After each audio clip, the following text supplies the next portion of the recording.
হেই Brian, কেমন আছো তোমরা সকলে? আশা করি তোমরা সকলে ভালো আছো। আমিও অনেক ভালো আছি। আজকে দেখো তেলাপিয়া মাছের তেল ঝাল রেসিপি নিয়ে এসেছি। আশা করি রেসিপিটা তোমাদের সকলের ভালো লাগবে। দেখতে থাকো তাহলে। আজকে আগে এই মাছগুলোকে ভালো করে ফ্রাই করে তুলে রেখেছি। আর আজকে বাজারে মাছগুলোর সাইজ একদমই একরকমের ছিল না, ছোট বড় মিক্স ছিল। তো যাই হোক, দেখে তো বেশ ভালোই লাগলো, তাই নিয়েও এলাম। দিয়ে ভালো করে কেটে ধুয়ে পরিষ্কার করে নিয়ে সর্ষের তেলে বেশি করে কড়া করে কিন্তু মাছগুলোকে নুন হলুদ মাখিয়ে ভালো করে ফ্রাই করে নিলাম। তারপরে দেখো ফ্রেশ কড়াই নিয়ে নিয়েছি একটা, তারপরে সর্ষের তেল অ্যাড করেছি, ভালো করে গরম করে নিয়ে সর্ষের তেলের মধ্যে কালো জিরে ফোড়ন দিয়েছি। কাঁচা পেঁয়াজকে শিলে একবার মতো বেটে নিয়েছি, বেশি বাটিনি, ওই একটু গোটা গোটা থাকবে, তাহলে কিন্তু খেতে ভালো লাগবে। তারপরে আদা বেটে দিয়েছি, জিরে গুঁড়ো, লঙ্কা গুঁড়ো, ধনে গুঁড়ো দিয়ে দেখো দিচ্ছি এবারে হলুদ গুঁড়ো, পরিমাণ মতো নুনটাকেও দিয়ে দেবো। তারপরে হালকা করে পরিমাণ মতো জল অ্যাড করব, মশলাটা ভালো করে তারপরে কষিয়ে নিতে হবে।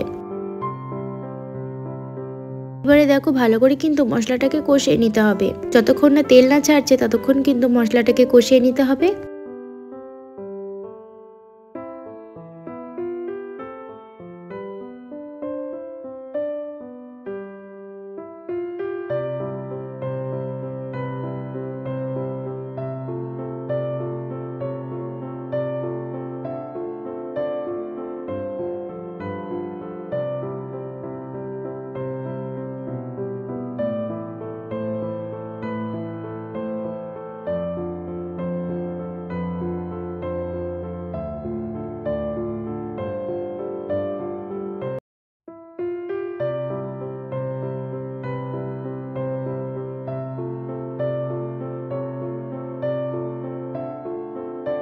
তো মশলাটা দেখো সাইড দিয়ে কিন্তু তেল বার হয়েছে আর কষেও গেছে মশলাটা। এবারে ফ্রাই করা মাছগুলোকে মশলার মধ্যে তুলে দিয়ে হালকা করে নাড়াচাড়া করে নিয়ে পরিমাণ মতো জল অ্যাড করে দেবো।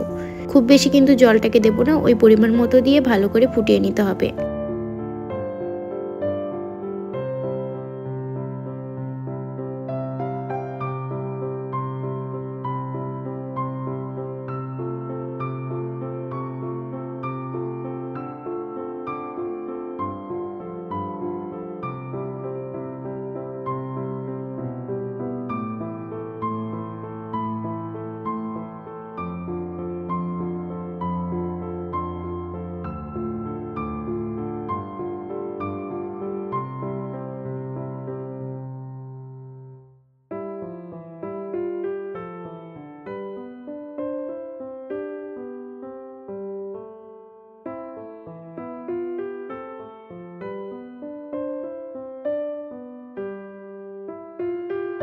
তো দেখো খুব ভালো করে কিন্তু অনেকক্ষণ টাইম নিয়ে ফুটিয়ে নিয়েছি আর ফাইনালি কিন্তু রেডিও হয়ে গেছে। তো তেলাপিয়া মাছের তেল ঝাল রেসিপি কেমন লাগলো তোমাদের? খেতেও কিন্তু অসাধারণ হয়েছিল।